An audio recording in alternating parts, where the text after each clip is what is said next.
मैं सुबह सुबह फुर्ती से काम पर जाने की तैयारी कर रही थी। आज मुझे काफ़ी देर हो चुकी थी क्योंकि मेरी कुछ दिन से तबीयत बहुत अजीब सी रहने लगी थी।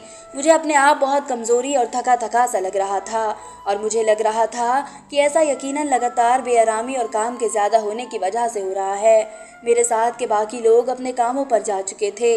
मैं तेज़ी से जैसे तैसे नाश्ता करके तैयार होने लगी, मगर इसमें भी मुझे अच्छा खासा वक्त लग गया था क्योंकि मैं तैयार होने में काफ़ी वक्त लेती थी और मुझे अपना पूरा हुलिया बदलना पड़ता था।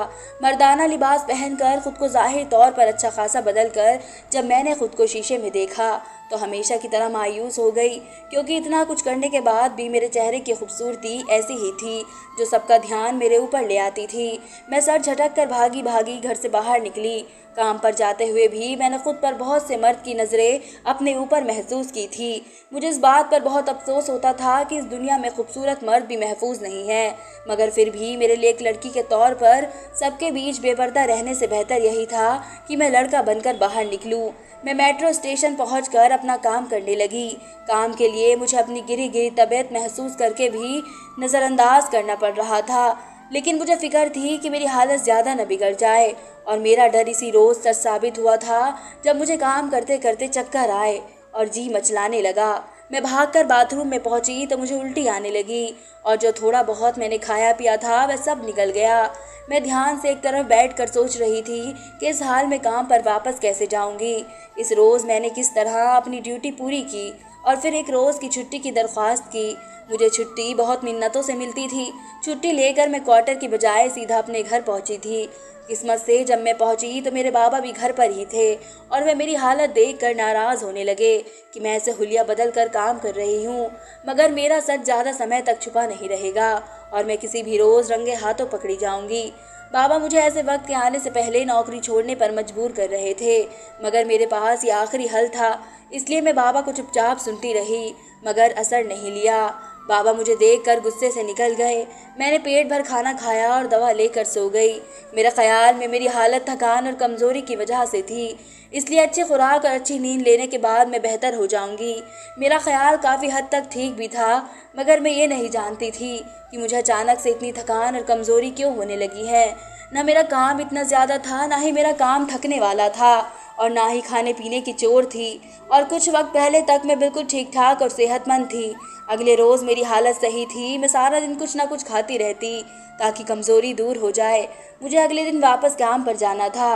मैं बहुत आराम नहीं कर सकती थी, इसलिए रात का खाना खाकर मैंने वापसी की तैयारी बांध ली। मेरे बाबा घर पर ही थे। मुझे लगा था कि वह मुझे रोकेंगे, लेकिन वह खामोश रहे और मैं घर से रवाना हो गई। अभी मैं रास्ते में ही थी कि मुझे फिर से तबीयत खराब महसूस होने लगी। क्वार्टर पहुंचने तक मैं निढाल हो चुकी थी। मैं बिस्तर पर गिरती गई। मुझे अपनी हालत पर रोना आ रहा था। मैं ऐसी हालत में गिर गई थी जिसमें ना मैं काम कर सकती थी, ना ही आराम कर पा रही थी। न जाने मुझे अचानक से क्या हो गया था। मेरे क्वार्टर में रहने वाले लड़कों में से एक रोहित नाम का लड़का था। मेरा अक्सर ख्याल रखता था और करीब रहता था। जब मैं इस हाल में वहां पहुंचकर बिस्तर पर गिरी तो रोहित ने मेरा ध्यान रखा और मुझे दवा लाकर दी, जिसे खाकर मुझे उस वक्त आराम आ गया था। लेकिन मेरी हालत दिन ब दिन बदतर होती जा रही थी। मुझे अक्सर उल्टी लग जाती और चक्कर आते रहते थे। अभी मैं डॉक्टर के पास जाकर चेकअप करवाने का सोच रही थी कि एक रोज़ काम के दौरान ही मेरी तबीयत बुरी तरह बिगड़ गई और मैं वहीं बेहोश होकर गिर गई। मुझे अस्पताल तक पहुंचाया गया। मैं डॉक्टर के इलाज से होश में आई तो डॉक्टर मेरा चेकअप कर रहे थे। मुझे जागा हुआ पाकर डॉक्टर हैरानी से मुझसे मेरे बारे में सवाल करने लगे। मैं उलझ गई थी।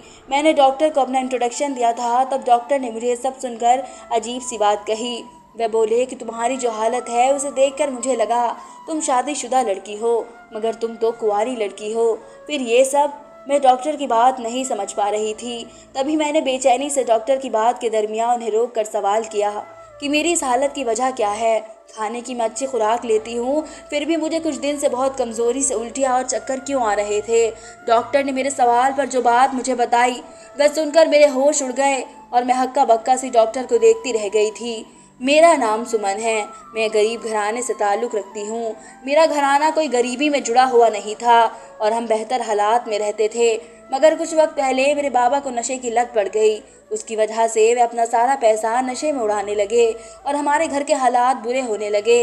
माँ ने मेरे बाप को बहुत समझाने की कोशिश की, मगर नशे की आदत इतनी आसानी से नहीं ख़त्म होती थी।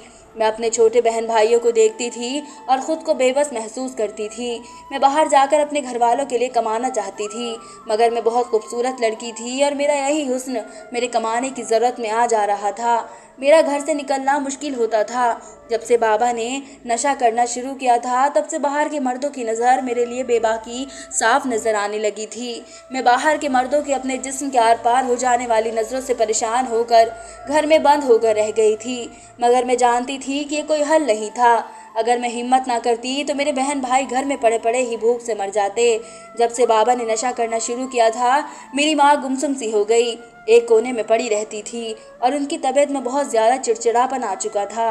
घर में जब खाने पीने का सामान ख़त्म हुआ तो मैंने घर से बाहर निकलने का सोचा, मगर मैं नहीं जानती थी ये मेरे लिए इम्तहान होगा। मैं अपनी कम पढ़ाई की वजह से छोटी मोटी नौकरी ढूंढ रही थी, मगर मैं जहाँ भी नौकरी के लिए जाती मेरा हुस्न सबका ध्यान अपनी तरफ कर लेता था और मुझसे उल्टी सीधी डिमांड की जाती थी। मैं अपनी इज्जत बचाकर दरबदर धक्के खा रही थी, मगर कोई ऐसी जगह नहीं मिल रही थी जहाँ मैं तरीके से नौकरी करती। मैं अपने आसपास के लोगों से तंग आ चुकी थी। मेरा दिल चाहने लगा था मैं तेज़ाब से अपना हुस्न दागदार कर लूँ, मगर मुझ में हिम्मत पैदा नहीं होती थी। थक हार कर मैंने अपने ख़ानदान का रुख किया। मेरे सिर्फ एक ताऊ थे जो हमारे मुकाबले में बहुत अच्छा खाते पीते थे और उनके जवान बेटे भी अच्छी नौकरियों पर थे। मैंने ताऊ के घर जाकर जब उन्हें अपने हालात बताए तो उन्होंने हमदर्दी और तरस में मुझे चंद नोट पकड़ा दिए। मेरे लिए इतना भी बहुत था। उन पैसों से मैंने खाने का सामान लिया और घर ले गई, मगर कुछ दिन बाद एक रोज़ अचानक ताऊ अपने बेटे के साथ आ जा धमके और जब बात उन्होंने मेरे माँ बाप से की, वह सुनकर मेरे सर पर पूरे घर की छत आ गई थी। मेरे सामने अपने बड़े बेटे के लिए मेरा हाथ मांगा था, साथ ये भी यकीन दिलाया था कि उनका बेटा मुझसे शादी के बाद मेरे घर का खर्च उठाएगा। मैं सुनकर हक्का बक्का रह गई थी, क्योंकि मेरा वह कज़िन मुझसे उम्र में दुगना बड़ा था और अयाश किस्म का था। इसकी पहले भी 2 शादियां हो चुकी थी और दोनों बीवियों की वो शादी के कुछ महीने बाद ही बगैर किसी वजह के तलाक दे चुका था। लेकिन मेरे माँ बाप तो इस रिश्ते पर खुशी से फूले नहीं समा रहे थे। मेरे ताऊ गए तो मेरे माँ बाप मुझे खुशनसीब कहने लगे, जिसकी वजह से उनके घर में भी पैसा आने वाला था, मगर मैंने उनकी खुशी की परवाह किए बगैर साफ इनकार कर दिया। मेरे इनकार ने मेरे माँ बाप को बहुत गुस्से में डाल दिया था। उन्हें ख्याल में मैं बहुत खुदगर्ज थी जो सिर्फ अपना सोच रही थी। माँ बाप के तानों के बावजूद मैं अपनी बात पर डटी रही और ताऊ के घर भी इनकार पहुँचा दिया। मेरे माँ बाप की तरह मेरे ताऊ भी मेरे इनकार को स्वीकार में नहीं लाए थे, उल्टा मेरे बाप को मुझे समझाने को कहा। मेरा बाप मुझसे हर वक्त लड़ने लगा था। मैं दिमागी दबाव में घिर चुकी थी। मेरी माँ मेरी हालत पर प्यार से मुझे समझाने लगी, ये रिश्ता हम सब के लिए बहुत अच्छा है और इससे मेरा भी फ़ायदा है, क्योंकि मेरा कज़न बहुत अमीर था। अपनी माँ के हर वक्त समझाने और छोटी बहन भाई की गरीबी भरी ज़िंदगी पर थक कर मैंने हामी भर ली, मगर मैंने सोच लिया था कि मैं शादी से पहले इस बात की पूरी तरह से गारंटी लूँगी कि मेरा कज़िन मेरे घर वालों को हर महीना खर्च हर हाल में देगा। जब मैं ये बात करने ताऊ के घर पहुंची तो मेरा कज़िन घर के पिछली तरफ गलियारे में खड़ा फ़ोन पर किसी से बात कर रहा था। मैंने अपने कज़िन के मुंह से अपना नाम सुना तो वही ठहर कर रुक गई, और जो बातें इस रोज़ मैंने अपने कज़िन की सुनी थी वह मेरे रोंगटे खड़े कर गई। मेरा वजूद सुन सा रह गया था। मैं बिना कुछ बोले घर भाग आई और अपने माँ बाप से लड़ते हुए मैंने शादी से साफ इनकार कर दिया। मेरे माँ बाप मेरे नखरों पर मुझे बोल रहे थे और कमरे में बंद होकर रोती जा रही थी। मेरा कज़िन मेरा सौदा तय कर रहा था। वह बोल रहा था कि इसकी पहली 2 बीवियाँ अच्छे घर की थी, तभी उसका साथ देने को तैयार नहीं थी, मगर उसके चाचा की बेटी सुमन, यानी मैं जिस कदर हसीन हूँ, इतनी ही मजबूर हूँ। वह मेरे घर वालों को महीने में चंद रुपए देकर मेरा मुंह बंद के रखेगा और अपना कारोबार तरक्की की तरफ ले जाने के लिए बहुत आराम से मुझे बड़े कारोबारी लोगों के सामने पेश कर सकेगा। मैंने अपने माँ बाप को ये बात बताई थी, मगर मेरे माँ बाप उल्टा मुझे अपनी मिसाल देने लगे कि ऐसे इज्जतदार मर्द का क्या फ़ायदा जो नशा करके अपना शौक़ पूरा करता रहे और उसके बच्चे भूख से मर जाए। मेरे माँ बाप की नज़र में एक काम बुरा नहीं था। वे अभी मानने को तैयार नहीं थे कि मेरा कज़न मेरा जिस्म लोगों को पेश करेगा। उनका यकीन था मेरा कज़न सिर्फ मुझे अपने से बड़े लोगों से मिलवाने का शौक़ रखता होगा। इस सब से तंग आकर मैंने अपना सामान बांधा और घर से निकल गई।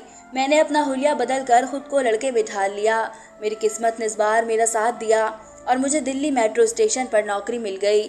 मैंने वहीं किसी क्वार्टर में रहने का इंतज़ाम कर लिया। इस क्वार्टर में मेरे साथ 5 और लोग भी रहते थे, जिनमें से कुछ नौकरी करते थे और कुछ पढ़ाई करते थे। मेरे लिए 5 लड़कों के बीच रहना बहुत मुश्किल काम था। मैंने अपनी शख्सियत छुपाई हुई थी और कोई नहीं जानता था मैं कुंवारी लड़की हूँ। शुरू में मुझे हर वक्त यही डर सताता था कि मैं पकड़ी जाऊंगी और मेरी असलियत निकलने पर मुझे यहाँ से धक्के देकर निकाल दिया जाएगा। वहाँ मेट्रो स्टेशन पर भी नौकरी करते हुए मुझे यही फिक्र सताती रहती। मेरे चेहरे की नज़ाकत और लड़कियों वाले अंदाज सबको हैरान करते थे। इस वजह से मुझे अक्सर किन्नर लड़की समझ लिया था और साथ काम करने वाले मर्द भी आते जाते बहाने से मेरा हाथ पकड़ते या मेरे पास खड़े हो जाते। मैं खुद को लड़का जाहिर करके भी सबसे अच्छा महसूस नहीं कर रही थी और खुद को बचाने के लिए हर बार काम का बहाना करके यहाँ वहाँ हो जाती थी। मगर मैं जानती थी ऐसा ज़्यादा समय तक नहीं चलने वाला था। एक रोज़ मेरा सच सामने आ ही जाता, क्योंकि मैं एक लड़की थी और लड़कियों के बहुत से ऐसे मसले होते हैं जिनसे मैं चाह कर भी पीछे नहीं छुड़वा पाती और मुझे बहुत संभल कर कदम उठाना पड़ता था। खुद को हर तरह से लड़का साबित करने के लिए अपना हुलिया बिल्कुल ही बदलना पड़ता था। क्वार्टर में मुझे ज़्यादा मुश्किल पेश नहीं आ रही थी, क्योंकि मेरे साथ रहने वाले 5 लड़के बहुत बिजी रहते थे और अपने काम से काम रखते थे। वे सुबह नाश्ता किए बगैर निकल जाते थे और रात को बाहर से खा पी कर लौटते थे और आते ही सो जाते थे। उनमें सिर्फ एक लड़का रोहित था जो पहले रोज़ से मेरे साथ बहुत दोस्ताना रवैया रखे हुए था। रोहित यूनिवर्सिटी में पढ़ता था और इसका ताल्लुक कानपुर शहर से था। वह खाते पीते घर का लड़का था। इसकी 3 बड़ी बहनें थी जो शादीशुदा थी और वह इकलौता भाई था। इसके खाने पीने और पहनने ओढ़ने को देखकर मुझे हैरत होती थी, क्योंकि वह किसी भी अच्छे हॉस्टल में रह सकता था, मगर उसने इतने लोगों के साथ एक क्वार्टर में रहने का क्यों सोचा था। उसका कहना था कि वह आज़ाद रहना पसंद करता था और उसकी नज़र में यहाँ रहना है इसकी आज़ादी थी। मैं क्वार्टर में रहते हुए सबसे फासले पर रहती थी और कोशिश करती थी कि जब वह सब सो जाए तब जाऊं और उनके जागने से पहले जाकर निकल जाया करूं। मैं अपनी कोशिश में काफ़ी हद तक कामयाब रहती थी, मगर मुझे कभी कभी देर भी हो जाती थी, लेकिन मैं यकीन से थी, क्योंकि मुझे वहाँ रात गुजार कर कोई मसला नहीं होता था। मगर काम पर जाकर मैं अभी उन्हीं मसलों में घिर गई होती थी। मुझे बहाने से अक्सर काम का बोलकर अलग अलग जगह पर बुलाया जाता। 1-2 बार मेरे साथ ज़बरदस्ती करने की कोशिश भी की गई थी। मैंने बहुत मुश्किल से खुद को बचाया हुआ था, मगर मुझे हर वक्त डर सताता था कि कभी मैं खुद को ना बचा पाई तो ना सिर्फ इज्जत जाएगी, बल्कि मेरी हकीकत भी सबके सामने आ जाएगी। मुझे सिर्फ ऊपर वाले का सहारा था और अब तक जो मैं महफूज थी इसमें भी ऊपर वाले की मदद मेरे साथ थी। मैंने पहले महीने तनख्वाह मिलते ही घर जाकर घर वालों को खर्च दिया। मेरे घर वाले मुझसे बहुत नाराज़ थे, क्योंकि मेरे सामने उन्हें पूरे ख़ानदान के सामने बुरा भला कहकर हमेशा के लिए उनसे रिश्ता ख़त्म कर लिया था। मोहल्ले भर में यही मशहूर हो चुका था कि मैं किसी आशिक के साथ घर से भाग चुकी हूँ। मुझे किसी की परवाह नहीं थी, क्योंकि मुश्किल वक्त में उनमें से किसी ने हमारा साथ नहीं दिया था और मैं उन सब की वजह से आज ऐसे हालात का सामना कर रही थी जिसमें मेरा हर लम्हा डर में गुजरता था। मेरा बाप मुझे बुरा भला कहने लगा और मुझसे सवाल करने लगा कि मैंने वे पैसे कहाँ से और कैसे कमाए हैं। मैंने झूठ का सहारा लिया और घर वालों से कहा कि मैं बस हॉस्टेस की नौकरी कर रही हूँ। मेरी माँ ने मेरा यकीन कर लिया, मगर मेरे बाबा मुझ पर शक करते रहे और सब काम छोड़कर ताऊ से जाकर माफ़ी मांगने पर जोर देने लगे। मेरे बाबा भी यही चाहते थे कि मैं अपने कज़िन से शादी कर लूँ। शायद मेरे कज़िन ने मेरे बाप को कोई पट्टी पढ़ा दी थी, जिनकी वजह से वह बेटी की मुश्किल भी समझने को तैयार ना थे। मैंने खामोशी से घर में खाने पीने का सामान बराबर किया और छोटी बहन भाइयों को कुछ पैसे देकर वापस लौट गई। इसी तरह हर महीने मैं खामोशी से जाती और घर वालों को उनकी ज़रूरत का सामान लेकर देती। इस सब से मेरी माँ की नाराज़गी आहिस्ता आहिस्ता दूर होने लगी और वो मेरे घर जाने पर मेरे लिए अच्छे अच्छे खाने बनाकर मेरा इंतज़ार करती थी और अपने इलाके से ही मेरे लिए दूध की बोतल ख़रीद कर मुझे हर बार साथ देती थी, ताकि मैं अपना और अपनी खुराक का भी ख्याल रखूं। मुझे लगता था कि कम से कम घर में अब कोई मसला बाकी नहीं रहा और सब खुश रहने लगे हैं, मगर मेरी ये सोच भी जल्द ख़त्म होने वाली थी जब एक बार मैं हमेशा की तरह तनख्वाह लेकर घर पहुंची और घर का सुकून तहस नहस देख कर गमज़दा हो गई। मेरे बाबा ने घर में बहुत शोर मचाया हुआ था और चीज़ें उठा कर फेंक दी। सब पर चीख रहे थे। मैं सामने गई तो मुझे देखते ही मुझे मारने पर तुल गए। मेरी माँ मुझे बचाने की कोशिश कर रही थी। मैं घबरा गई थी कि न जाने बाबा को क्या हो गया था। जब मैंने अपने बाप से उनके गुस्से की वजह पूछी तो उनके गुस्से से भरे जवाब ने मुझे गुमसुम कर दिया था, क्योंकि मेरे बाप को पता चल गया था कि मैं लड़का बनकर मेट्रो स्टेशन पर नौकरी कर रही हूँ। मैं हैरान थी कि मेरे बाप को ये बात किसने बताई थी, क्योंकि बाबा का कभी दिल्ली शहर जाना नहीं हुआ था। मेरे बाबा ने फिर से मुझ पर दबाव डालना शुरू कर दिया कि मैं मेट्रो स्टेशन की नौकरी छोड़कर बाबा के साथ ताऊ के घर जाऊं और उनसे माफ़ी मांग लूं। मैं अभी इस बात पर राज़ी नहीं थी, लेकिन बाबा मुझे डरा धमका रहे थे कि वे मेट्रो स्टेशन पर जाकर मेरी असलियत सबको बता देंगे।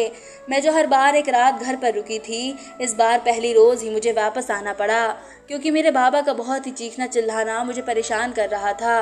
मेरी माँ ने मुझे कुछ खाने बनाकर टिफ़िन में दिए और दूध की बोतल पकड़ा दी। इस रोज़ मैं वापस जाते हुए सारे रास्ते रोती रही और मैं जानती थी मेरे माँ बाप की हरकतों का एहसास कम करने की कोशिश करती है।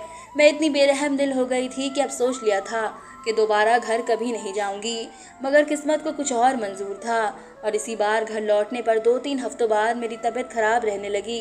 मैं रोज़ाना की थकान और कमज़ोरी का शिकार रहने लगी थी। मैं कुछ रोज़ तो अपनी तबीयत खराब को नज़रअंदाज कर रही थी, मगर मेरी हालत बहुत ख़राब हुई और मुझे उल्टी आने लगी, तो मुझे घर जाना पड़ा था, क्योंकि तबीयत खराब होने पर मैं होश और आवाज़ से बेगानी होकर क्वार्टर में नहीं सो सकती थी। मुझे डर था मेरी लापरवाही से मेरी असलियत मेरे साथ रहने वाले सब लड़कों पर खुल जाती। घर जाकर आराम करने से मुझे काफ़ी बेहतर महसूस हुआ था, मगर वापस लौटकर मेरी हालत पहले से भी ज़्यादा बिगड़ गई और जब मैं एक रोज़ काम पर बेहोश होकर डॉक्टर के पास पहुंची तो मेरी हालत की जो वजह डॉक्टर ने मुझे बताई वे मेरे लिए क़यामत की तरह साबित हुई थी। डॉक्टर ने मुझे बताया कि मुझे कुछ अरसे से स्लो पॉइज़न दिया जा रहा था, ऐसा जहर जिसकी वजह से मैं धीरे धीरे मौत की तरफ बढ़ रही थी और अब मेरे जिस्म में जहर की तादाद बढ़ जाने की वजह से इसके असर ज़ाहिर होने लगे थे।